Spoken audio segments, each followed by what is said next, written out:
Morning mga mi! At ngayon naman ay pupunta tayo ng Bansud. Trip to Bansud naman tayo. From Calapan to Bansud. Let's go!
So, ayun na nga mga mi, nandito na tayo sa Plaza de Bansud.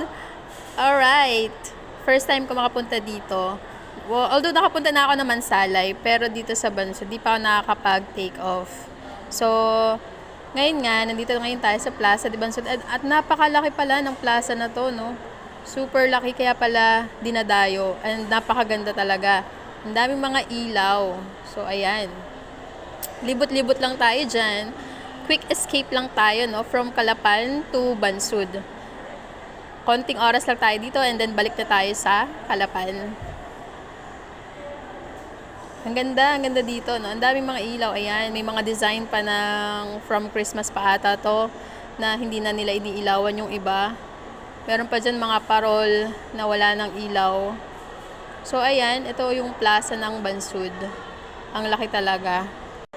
At yan, may marami ding mga couples dito, no, na nagde-date, nakikita ko. And ayan, meron dito sa kabilang kalsada, may mga food court, may mga bazaar, may mga nagtitinda ng kung ano-ano. So, ayan. Nandito na tayo sa may highway. So, papunta naman tayo sa front ng plaza. So, super laki niya talaga. Ang galing. Ngayon lang talaga ako nakapunta dito and masasabi ko na ay super ganda. Wow, 'di ba? Mapapawaw ka talaga kapag nakita mo tong plaza ng Bansud. Ayan, nandito na tayo sa front.